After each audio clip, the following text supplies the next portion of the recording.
All right, ladies and gentlemen, they're having conniption fits on CNN because the new approval rating is out from the CNN poll. And a little later, I'll tell you what it is. I will give you a hint. It's at an all-time CNN low, which varies from poll to poll. Every poll, though, that's come out in the past week, it's hit an all-time low for that particular poll. So Wolf Blitzer is just so.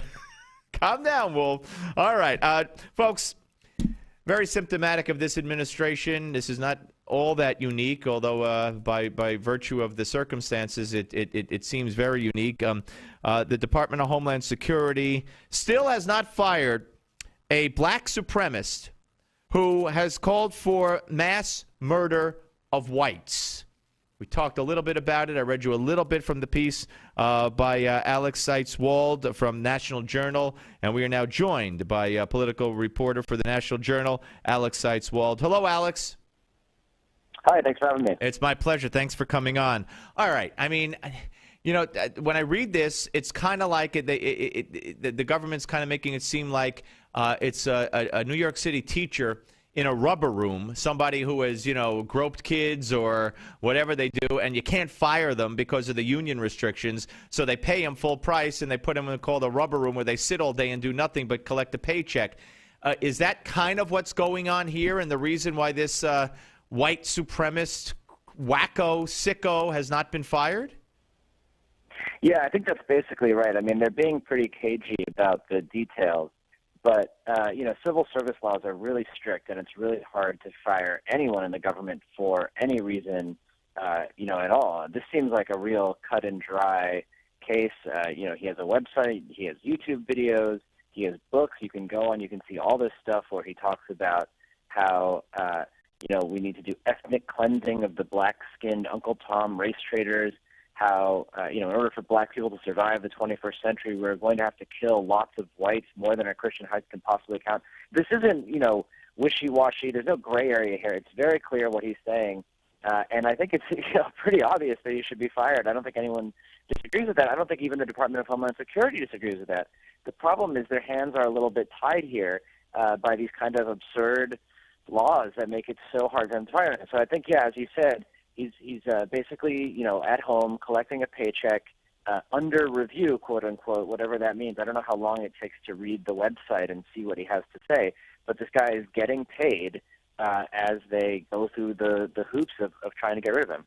I mean, now having said that, and we could only speculate, but this is the Department of Homeland Security. I mean, I know it's another government agency, but nonetheless, he's calling for violence against a segment of the United States population as a member, as an employee of the Department of Homeland Security, which makes it, to me, I mean, besides it being egregious on its face, it makes it especially egregious as it pertains to the department that he works in. But let me ask you, because I don't know, but if there were a white guy who had a website working for Department of Homeland Security who said, we need to kill a bunch of black people, you think this that white person would linger in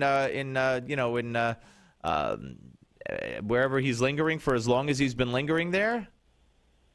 I mean, it's obviously hypothetical, but I have to imagine it'd be basically the same situation because you have the ridiculous laws that just make it so hard, for him to fire people.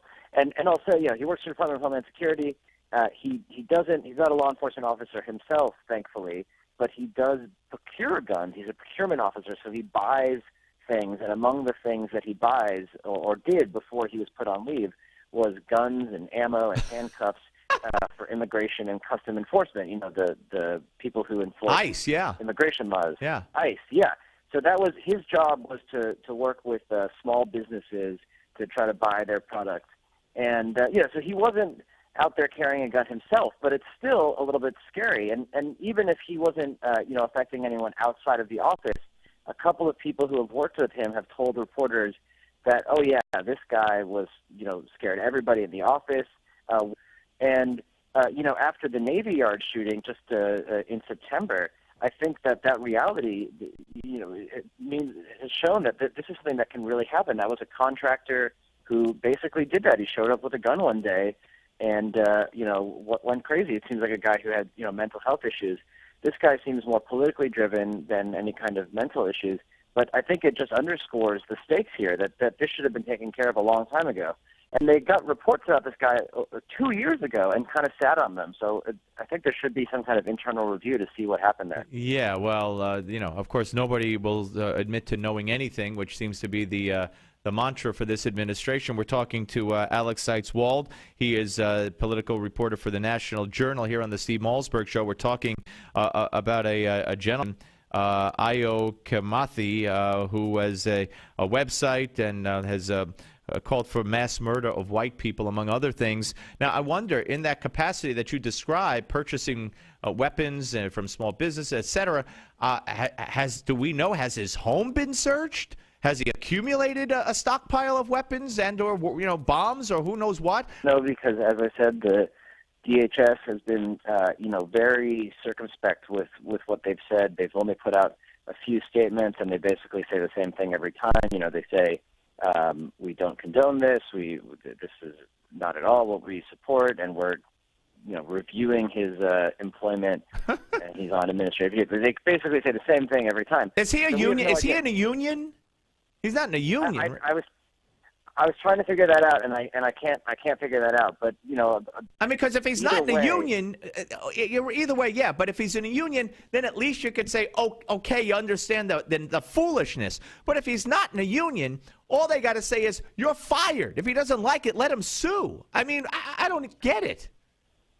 Yeah, it's a good question, and he actually has speculated. He put out a YouTube video after this whole thing broke. Back in August, by the way, we should say, this has been 4 months since they've known about this, and since he was put on leave. He was put on leave in late August. And making $115,731. At least that's what he made. And he says, or he speculates, he doesn't know either, he thinks that maybe they're keeping him on the payroll to keep an eye on him, which is possible, and that might be that might excuse DHS a little bit if they think that they can keep, they think this guy is dangerous, so maybe they think they can keep a better eye on him. But as one of the people I talked to from the Southern Poverty Law Center, which tracks hate groups. Well, yeah, they track sometimes they track so-called hate groups, yeah. Right, but I was interested to see that they were the ones who brought this guy to attention, and I think they deserve some credit for that, because certainly there's a lot of critics, especially on the right, for them going after, anti-gay groups and stuff. But they were the ones who brought this guy to light. And as they were saying, this is a guy who should be under surveillance from Homeland Security, not be paid by Homeland Security. Right. Yeah. I don't see how. You're right. I don't see how it's mutually exclusive. In other words, if they fired him. What were they? I don't get it. I mean, would they think they know where he is? Is he under surveillance? And they can only keep him under surveillance if he's not coming to work. You say he's home. I mean, that doesn't mean he has an ankle bracelet, as far as we know. So and kill someone. I mean, I just don't get the whole thing, and neither do you. And that's the sad part. Have you talked to any? I mean, I don't even know who you would talk to, but have you talked to any oversight committee people or chairman or anybody? Who would you talk to in government besides the people you've talked to in the administration or in the Department of Homeland Security, some kind of oversight person to maybe do something about this? Yeah, I've sent it along to a couple of people, and they said they're aware of it. There's, of course, congressional oversight. You have Darrell Iss's committee. Right. And then also the committees that oversee, each department, they have their own investigative subcommittee. So the Homeland Security Committee has that. So, they won't also tell you much either because these processes are always cloaked behind secrecy. But they say they're aware of this, and, maybe something will come of it. Maybe it's just an isolated incident. But it is a pretty absurd situation. I mean, this is there's no wiggle room in what he was saying. No, absolutely not. But look at it for even a minute. Alex, there is another employee, and shame on me for not having his name at my fingertips, who's been written about, especially on WorldNet Daily. He has tweeted out.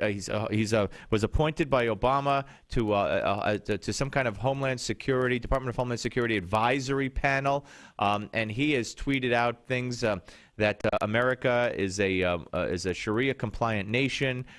He called Aaron Klein of WorldNet Daily and WABC Radio in a Twitter exchange that he has a Jewish demeanor when he's on Fox News as a guest. all kinds of outrageous, outlandish, things that, first of all, you don't even know how anybody could say that publicly, but let alone, again, be involved with Department of Homeland Security. So that's why this doesn't shock me. It's far worse, I think, than the other gentleman. But nonetheless, I don't know how these people get hired. Yeah, it's a good question, especially, I don't know about procurement officers, but certainly for any law enforcement officers, there's always, a very extensive background check.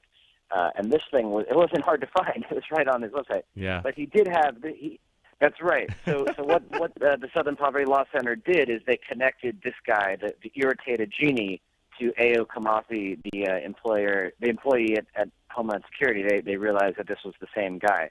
So, possibly it was missed, but I'd like to think that the people doing background checks on our law enforcement officials are as good or better than the Southern Poverty Law Center. I'd like to believe it, too. Of course, as you mentioned, I think you alluded specifically, he doesn't like Obama either. So, he said some nasty things about Obama. So I don't get this whole thing. Maybe we'll get an answer. Good work, though, putting it out there, Alex. Thank you very much, and thank you for joining us. I appreciate it.